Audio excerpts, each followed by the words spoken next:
এরে যুবক ভাই, কয়দিন আর দুনিয়ার জমিনে বাঁচবা? তোমার আমার মতো কত যুবক এই দুনিয়া থেকে বিদায় হয়ে গেছে, যেই নবীকে না বানাইলে আসমান জমিন নবমণ্ডল হাওয়া গন্ধ জান্নাত জাহান্নাম আল্লাহ তাআলা কিছুই বানাইতো না। এই নবী মাত্র দুনিয়ার জমিনের মধ্যে 63 বছর মাত্র দুনিয়ার জমিনের মধ্যে বেঁচে ছিল। দুনিয়ার জমিনের মধ্যে 63 বছর বাঁচার পর তারপর দুনিয়া থেকে বিদায় হতে হয়েছে। আজরাইল আইসা সালাম দিছে, ও পয়গম্বর ঘরের দরজাটা খুলে দেন, আমি আসছি আপনার সঙ্গে দেখা করার জন্য। ফাতেমা ডাক দেয়া বলে, আব্বা জান, এমন একজন ব্যক্তি আজকে ঘরের দরজার সামনে দাঁড়ানো, কোনো দিন তাকে দেখি নাই। তবে আমার মনে হয় দুনিয়ার কোনো মানুষ হবে না। আল্লাহর নবী চোখের পানি ছেড়ে দিয়া কান্না করে আর বলে, ফাতেমা দরজা খুলে দাও, আসতে বাধা দিও না, তুমি সরে যাও, আসার জন্য অনুমতি দিলাম, আসতে দাও। ফাতেমা ডাক দেয়া বলে, আব্বা জান, এই লোকটাকে চেনেন আপনি? কেন ঘরের মধ্যে ঢোকার জন্য অনুমতি দিলেন? আল্লাহর নবী ডাক দেয়া বলে, ফাতেমা তবে শুনো, এই ব্যক্তি ঘরের মধ্যে ঢুকতে হলে কোনো অনুমতি লাগে না, তবে আমি নবীর সম্মানার্থে আয়েশা সালাম দিয়েছে এবং ঘরের মধ্যে ঢোকার অনুমতি চেয়েছে। ও ফাতেমা, ইনি অন্য কেহ না, ইনি হলেন মালাকুল মউত আজরাইল। ফাতেমা চোখের পানি ছেড়ে দিয়া কাঁদে আর বলে, আব্বা জান, আপনার দুইটা নাতি হাসান হুসাইন জমিনে যখন পেটের মধ্যে ক্ষুধা লাগতো, আপনার নুরানি চেহারার দিকে একটা বার তাকাইতো, 2 দিন 3 দিনের ক্ষুধা নিবারণ হইয়া যাইতো। আপনি যদি দুনিয়া থেকে বিদায় হয়ে যান, আমার সন্তান দুইটা কার চেহারার দিকে তাকাইবে? আব্বা জান, আমি কাকে আব্বু বলে ডাক দিব? তখন আমার বায়ার নবী নাতির চিন্তা করে না, মেয়ের চিন্তা করে না, তখন আল্লাহর পয়গম্বর বিবিদের চিন্তা করে না। মায়ার নবী ডাক দেয়া বলে, ও ফাতেমা, তোমার কানটা আমি নবীর মুখের সঙ্গে একটু লাগাও। ফাতেমার কানটা যখন নবীর মুখের সামনে নাই, আল্লাহর নবী ডাক দিয়া কয়, ও ফাতেমা, কান্না করিও না, কারণ আমি দুনিয়া থেকে বিদায় হওয়ার পর সর্বপ্রথম আল্লাহ তোমার সঙ্গে জান্নাতে সাক্ষাৎ করে দিবে। ফাতেমার কান্না থেমে গেল।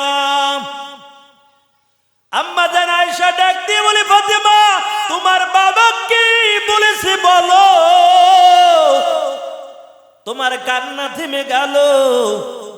ফাতেমা ডাক দিয়া বলে, আম্মা জান, আমার আব্বা বলেছে দুনিয়া থেকে আব্বা বিদায় হয়ে যাবে, তবে সর্বপ্রথম ওই জান্নাতের মধ্যে আমার সঙ্গে দেখা হয়ে যাবে। আমার আর বুঝতে বাকি নাই, সর্বপ্রথম আমি দুনিয়া থেকে বিদায় হয়ে যাব। এর নবীর আশিকের দল, ও যুবক ভাই, আমার নবী তখন মৃত্যুর সময় নিজের সন্তান ফাতেমার চিন্তা করে না, হাসান হোসেনের চিন্তা করলো না, বিবিদের চিন্তাও করলো না। আজরাইলকে ঘরের মধ্যে ঢোকার জন্য যখন অনুমতি দিয়ে দিল, মায়া নবীকে সালাম দিয়ে আজরাইল ডাক দিয়ে বলে, নবী আমার, আল্লাহ পাঠাইছে, তবে জানতে চেয়েছেন আপনি কি দুনিয়ায় থাকতে চান না আল্লাহর দরবারে যেতে চান?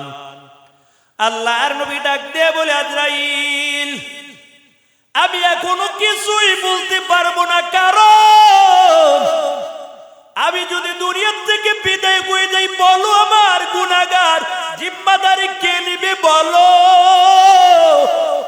তবে যতক্ষণ পর্যন্ত জিব্রাইল আমার কাছে না আসবে, ততক্ষণ পর্যন্ত আমি কিছুই বলতে পারবো না।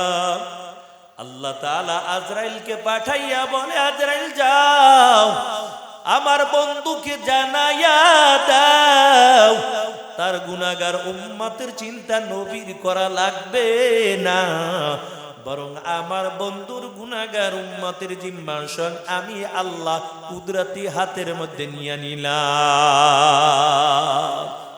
ইয়া ইলাহি তু মেরা মাবুদ হায়, या इलाही तू मेरा माशूक है, या इलाही मुझसे मुझको दूर कर, ताकि देखो मुझ में तुझको एक नजर।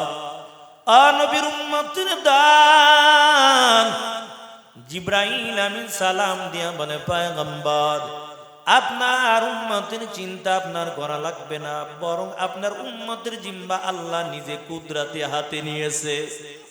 তবে আল্লাহ জানতে চেয়েছে আপনি কি দুনিয়ায় থাকতে চান না আল্লাহর কাছে যেতে চান? আল্লাহর নবী বলে, যেহেতু আমার উম্মতের জিম্মা আল্লাহ নিয়েছেন, তাহলে আমি এখন আল্লাহর কাছে যেতে চাই, কারণ দুনিয়ার জমিনেতে চিরকাল বাঁচতে পারবো না। এই দুনিয়া থেকে আজ হোক অথবা কাল হোক দুনিয়া থেকে বিদায় হওয়া লাগবে। এরে আল্লাহর গোলাম, আল্লাহর নবী আজরাইলকে অনুমতি দেওয়ার পর আজরাইল যখন একটা হাত মায়ের নবীর বুকের মধ্যে রেখে দেয়, আল্লাহর নবী কান্না করে আর বলে, আজরাইল বলো আমার বুকের মধ্যে তুমি কি দিয়া চাপা দিয়েছো? কেন আমার এত কষ্ট হয়? আমার বুকের মধ্যে কি বড় বড় পাথর দিয়া চাপা দিয়েছো বলো? আজরাইল ডাক দিয়া বলে, নবী না, এই মদিনার কোন বড় পাথর দিয়ে আপনার বুকের মধ্যে চাপা দেই নাই। আল্লাহ নবী আবার ডাক দিয়া বলে, আজরাইল আমার এত কষ্ট হয়, কষ্ট সইতে পারি না, বলো আমার বুকের মধ্যে কি দিয়া চাপা দিছো? আজরাইল বলে, নবী আমার শুধু একটা হাত আপনার বুকের মধ্যে রেখে দিলাম। আল্লাহর নবী বলে, আজরাইল একটা হাত রাখছো এই জন্য আমার কাছে এত কষ্ট লাগে, তবে আমার গুনাহগার উম্মতের জান কি এত কষ্ট দিয়া কবজ করবা? আজরাইল ডাক দিয়া বলে, পয়গম্বর যারা আল্লাহর নাফরমানি করবে, মালিককে ভুলে যাবে, এর চেয়েও 100 গুণ বেশি কষ্ট দিয়া নাফরমানের জানগুলো কবজ করা হবে। এর নবীর উম্মতের দল বেনামাজির জান যখন আজরাইল কবজ করার জন্য হাজির হয়ে যাবে, কয় ওই দূরের থেকে আজরাইলকে বড় নজর দিয়া দেখতে পাবে। আজরাইলের চক্ষু দিয়া আগুনের ঝিলকি বের হতে থাকবে, বড় আকৃতি দেখবে, পা দুইটা জমিনে, মাথা থাকবে আসমানে। এমন ভয়ঙ্কর অবস্থায় দেখার পর আল্লাহর বান্দা নাফরমান বান্দার চেহারাটা একবার ডানে ঘোরাবে, একবার বামে ঘুরাইতে চাবে। আজরাইল আস্তে করে পায়ের কিনারায় হাজির হয়ে যাবে। হঠাৎ করে পায়ের রগগুলো ঠাস ঠাস করে ছিঁড়ে ফেলবে, তারপরে পায়ের রগগুলো ছিঁড়ার পর হাতের রগগুলো আজরাইল ঠাস ঠাস করে ছিঁড়ে ফেলবে। এই পা দিয়া আর নাড়াচাড়া করতে পারবা না, হাত দিয়া নাড়াচাড়া করতে পারবা না। আজরাইল মুখের রগগুলো ঠাস ঠাস করে ছিঁড়ে ফেলে দিবে, চোখের রগগুলো ছিঁড়ে ফেলে দিবে। এরে আল্লাহর বান্দা, রূহটা শরীরের প্রত্যেকটা জোড়ায় জোড়ায় যাইয়া লুকানোর চেষ্টা করবে, কিন্তু না না, যেখানে যে লুকাবে আজরাইলের ছবিটা সামনে ভেসে যাবে।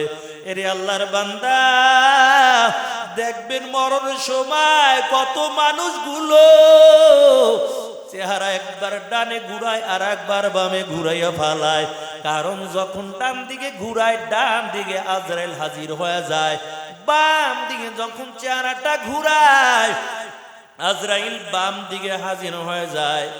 আজরাইল বুকের মধ্যে একটা থাবা মাইরা নাফরমান বেনামাজি রূহটা কবজ করে নিয়ে যাবে। ওই রূহটা নিয়ে যখন প্রথম আসমানে চলে যাবে, প্রথম আসমানের ফেরেশতারা ওই আসমানের দরজাগুলো বন্ধ করে দিবে। আজরাইল ডাক দিয়া বলবে, ও আসমানের ফেরেশতারা জলদি করে দরজা খুলে দাও, কারণ এই ব্যক্তির রূহটা নিয়ে আমি উপরের দিকে চলে যাব।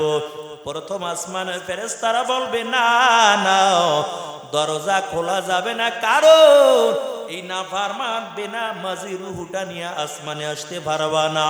এই রুহুটা নিয়ে দুর্গন্ধ পচা গন্ধ বের হয়, এই নাপাক রুহু নিয়ে আসমানের মধ্যে ঢুকতে দিব না। তারপর আবার আজরাইল আওয়াজ দিয়ে বলবে, ও ফেরেশতার দল, জলদি করে প্রথম আসমানের দরজাটা খুলে দাও। কিন্তু না, প্রথম আসমানের দরজা খোলা হবে না, দরজা বন্ধ করে দিবে। মাইয়েতকে যখন গোসল করাইয়া ওই সাদা কাপড়ের প্যাকেট বানাইয়া যখন কবরের মধ্যে রেখে দিবে, ওখান থেকে রুহুটা আবার আজরাইল জমিনের মধ্যে নিক্ষেপ করে দিবে। আবার রুহুটা তার ভিতর চলে আসবে। মুনকার নাকিরা ঈশা তিনটা প্রশ্ন করবে, মান রব্বুকা, তোমার রবকে, রবের পরিচয়টা দাও, দ্বীনের পরিচয় দাও, মায়ার নবীর পরিচয় দাও। কয় যারা মায়ার নবীর পরিচয় দিবে, তিনটা প্রশ্নের উত্তর যারা সঠিকভাবে দিবে, আল্লাহ তাআলার হুকুমে কবরটা সুন্দরভাবে জান্নাতের বাগান হয়ে যাবে। আর কেদারাত খাউফে হকদার দিল মাদাম জান্নাতুল মাওয়াদে হাদুরা মাকাম বিহিশত আযাম কে আজারে নবাশাত কাসেরা বা কাসে কারে নবাশাত। এর নবীর আশিকের দল আর দিনদার পরহেজগার ইমানদার বান্দা যখন ওই বান্দার রূহটা কবজ করার জন্য যখন আজরাইল হাজির হয়ে যাবে, ওই বান্দার কোনো কষ্ট হবে না। কয় কাদের কষ্ট হবে আর কাদের হবে না, আল্লাহ পবিত্র কোরআনের মধ্যে বলে দেয়, ইন্নাল্লাযীনা ক্বালু রাব্বুনাল্লাহ সুম্মা ইসতাকামু তাতানাজ্জালু আলাইহিমুল মালাইকাতু আল্লা তাখাফু ওয়ালা তাহজানু ওয়া আবশিরু বিল জান্নাতিল্লাতী কুনতুম তুআদুন। এই কালামে জিন্দা কুরআন হাকিম হিকমতে উলায়া জালস্তু কদিম বাকা কুরআন কালামুল্লাহ বাশানা কদিমাস্তি কদিমাস্তি নাইনা।